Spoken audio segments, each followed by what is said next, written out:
A partir de este momento, las informaciones que son noticia toman el protagonismo. Comienza Informe RCR. Muy buenas tardes, sean bienvenidos a este su Informe RCR Vespertino. Trabajamos para ustedes en la Gerencia General de la Estación, Jaime Nestares, en la Gerencia de Producción, Wilizar Calla, en la producción, Marilia García y Génesis Rodríguez, en los controles, Víctor Mejía y frente a los micrófonos, Helen Machado.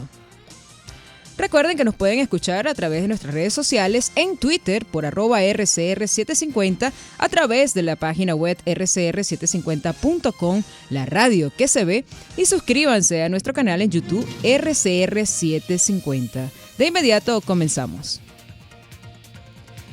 El fiscal general chavista Tarek William Saab aseguró este lunes que su despacho invitó al fiscal jefe de la Corte Penal Internacional, Karim Khat, a visitar el país caribeño para establecer una hoja de ruta para aclarar las dudas que tenga con respecto a la nación. En la masiva publicada el pasado viernes en la cuenta de Twitter, Saab, en el Ministerio Público, le da la bienvenida a Khat como nuevo fiscal y solicita una reunión de trabajo para establecer una hoja de ruta y un marco de referencia, aunque no se menciona una invitación formal a Venezuela.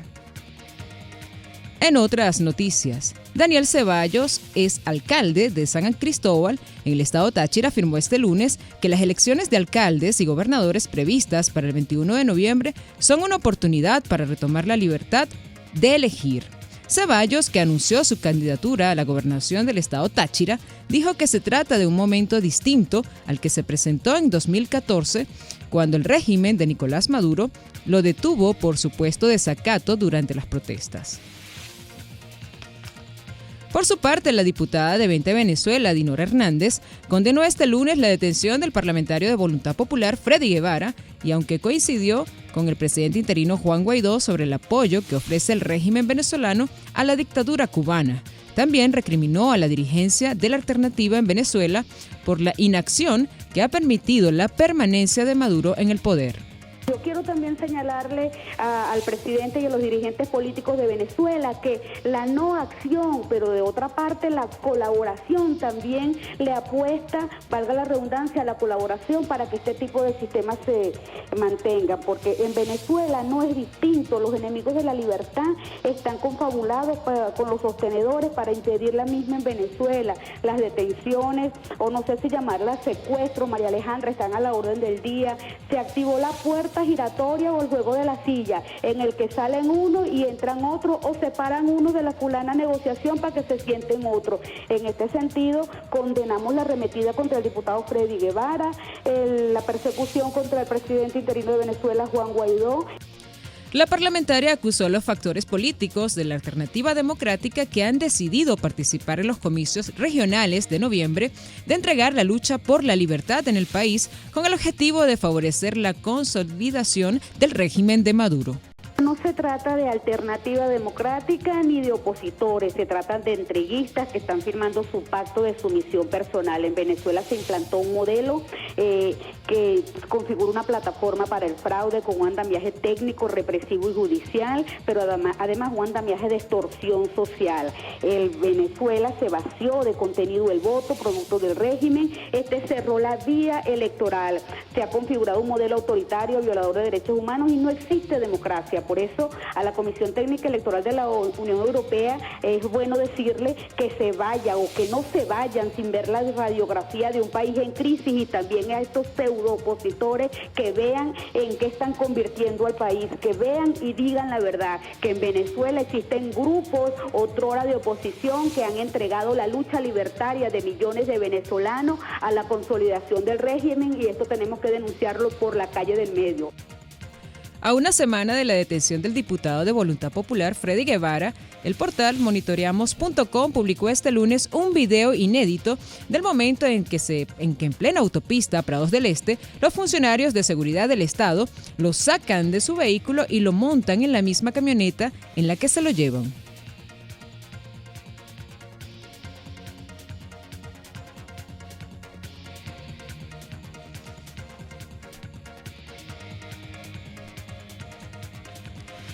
En otras informaciones, el movimiento Defiende Venezuela denunció que luego de 18 días de detención, los 3 activistas de la organización Fundarredes se mantienen incomunicados y exigió su liberación tal y como lo indicó Mario de Andrea, abogado del movimiento. Solo están en prisión debido a que han denunciado con pruebas ante el Ministerio Público y demás instancias nacionales e internacionales la presencia de grupos irregulares en Venezuela y de los vínculos de las altas esferas de poder del gobierno del señor Nicolás Maduro con estos grupos irregulares. Entonces, no cabe duda para una persona defensora de derechos humanos de manera autónoma e independiente que esto forma parte de ese ataque, de ese cierre del espacio cívico. Debemos recordar de igual manera que Javier, Rafael y Omar de Dios están en este momento privados de libertad e incomunicados. Sus familiares no saben su estado de salud ni su integridad física. Instamos al Estado al cese de la represión tanto a las organizaciones como a las víctimas beneficiarias de los programas que las organizaciones no gubernamentales de derechos humanos ofrecen.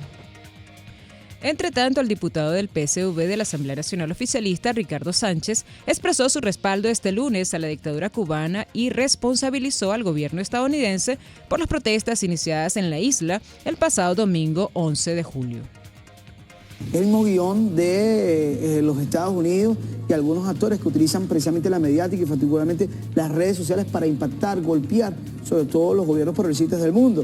Y lo que veíamos, digamos, estas últimas semanas, esa agresión contra el pueblo cubano, que vaya nuestra plena solidaridad absoluta, no solamente con el pueblo cubano, sino con el gobierno del hermano Díaz-Canel, porque sabemos que está en una batalla para seguir siendo el faro, el crisol de libertad, de democracia, de principio de solidaridad, de un pueblo que tiene legítimo derecho de ser soberano y lanzar al mundo esa luz de esperanza, como claramente lo ha hecho la Revolución Bolivariana. En otras informaciones, este lunes por la mañana, usuarios de la red social de Twitter informaron sobre el incendio de un autobús en medio de la autopista Prados del Este, a la altura de Santa Rosa de Lima. Asimismo, llenaron la red social con imágenes y videos del autobús incendiado.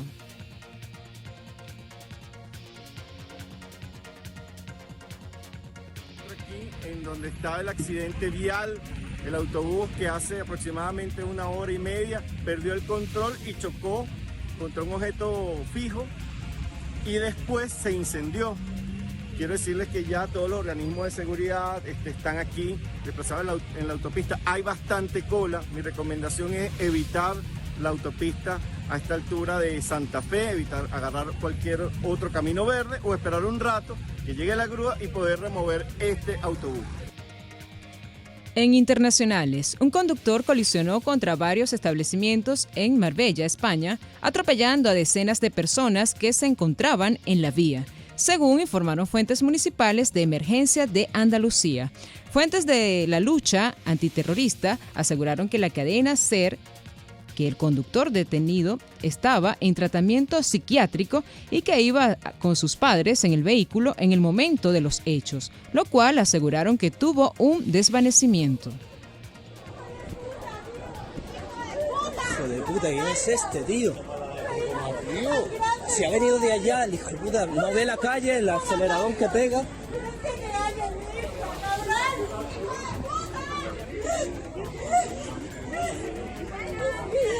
¿Qué pasa, tío? ¿Qué le pasa? No, a ver, se ha matado un montón de gente ya.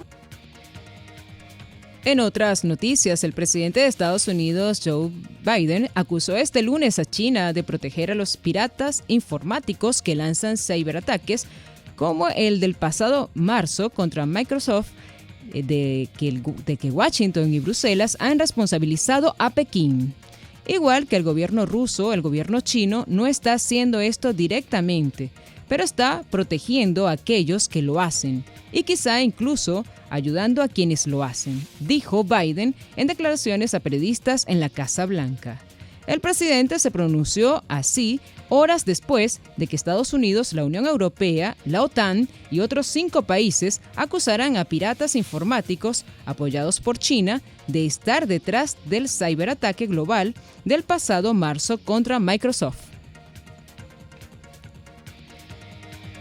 Pasamos a Colombia. El presidente Iván Duque afirmó este lunes que presentará ante el Congreso de la República un nuevo estatus disciplinario que reformará la normativa vigente desde hace 15 años.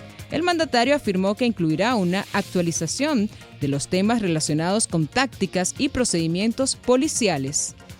Introduce el expediente electrónico para que se pueda hacer seguimiento y escrutinio con respecto a los procedimientos disciplinarios. Los ciudadanos que hayan sido víctimas de abuso podrán hacer seguimiento de los procesos mediante esta tecnología, dijo Duque.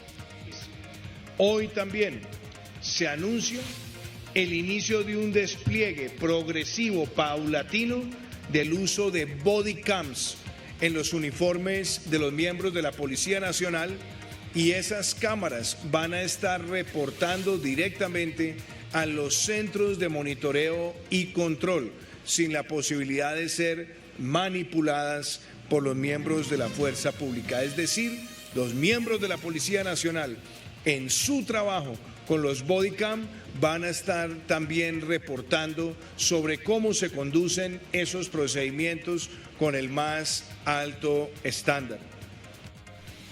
En Francia, luego de las multitudinarias marchas contra el plan de vacunación y las restricciones establecidas por el gobierno como consecuencia del COVID-19, el presidente Emmanuel Macron respondió a aquellos franceses que se oponen a las medidas y a los planes de inmunización, diciéndoles que ahora serían ellos quienes se quedarían en sus hogares sin poder circular.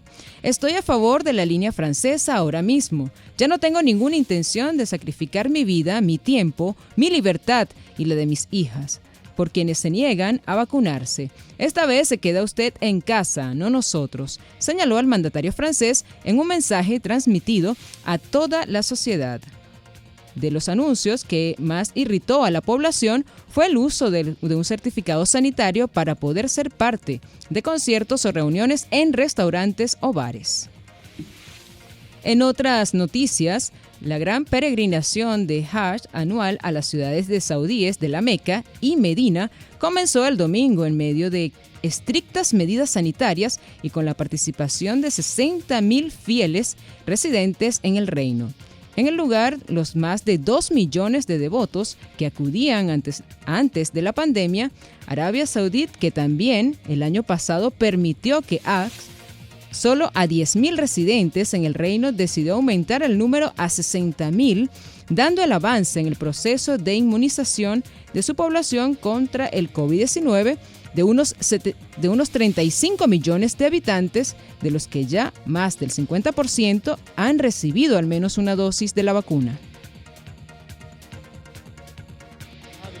Gracias a Dios obtuvimos la aprobación, aunque no esperábamos ser aceptados debido al número limitado. Y como pueden ver, el gobierno está haciendo todo lo posible. Todo está bien organizado.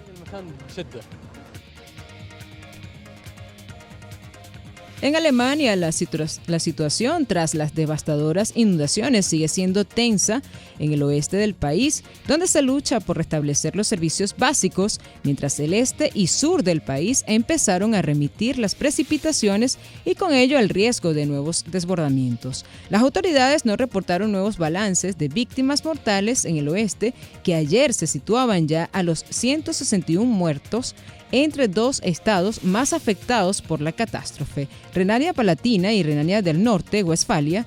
Los equipos de protección civil, bomberos y ejército trabajaban para asegurar diques y márgenes de los ríos desbordados, especialmente en la cuenca del Ahr, afluente del Rin, el punto crítico de la catástrofe, con 110 muertos. La canciller alemana Angela Merkel garantizó el domingo que el gobierno financiará la reconstrucción de las zonas afectadas por las inundaciones. Afortunadamente, Alemania es un país que puede financiar esto.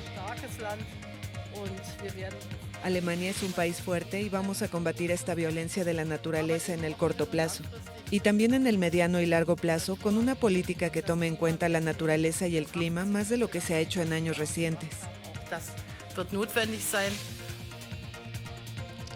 En economía, el índice Jones-Business del Banco Mundial ubicó a Venezuela en el tercer lugar en el mundo con más riesgos para hacer negocios. Está en el puesto 188 de 190 economías analizadas, solo por encima de Eritrea y Somalia, reseñó La Voz de América. En este sentido, el profesor de la Universidad Monte Ávila, Víctor Maldonado, indicó que las condiciones de inversión en Venezuela son muy áridas y difíciles de entender. De doing business que son precisas y que tiene que ver, por ejemplo, con cuánto cuesta abrir un negocio en Venezuela si la arbitrariedad trabaja al 1000%. Bueno, imposible ir a un registro, a una notaría, sin ver no solo que los lapsos se extienden infinitamente, sino que además los costos son la medida de la capacidad que tiene el régimen de extorsionar la iniciativa privada. Y en los deportes, el entrenador argentino Gabriel Heinze fue despedido por el Atlanta United este domingo tras cosechar 2 victorias en 13 partidos en la actual campaña del fútbol estadounidense. Recientemente fue criticado por apartar al venezolano Joseph Martínez de los entrenamientos del club. El Atlanta, ganador de la corona de 2018, tiene ahora mismo 4 derrotas y 7 empates. En otras noticias deportivas, entre los casi 11.000 participantes de los Juegos Olímpicos en Tokio, pocos pueden presumir una hoja de servicios como la del karateca venezolano Antonio Díaz, en la que figura con 8 medallas mundiales y 22 continentales. Ese es el historial del caraqueño, que afronta los Juegos desde el 4º lugar del ranking olímpico de catas entre un grupo de máximos aspirantes a medalla que comparte con el español Damián Quintero. Y así llegamos al final de este compacto informativo. Los dejamos con más de la programación de su RCR.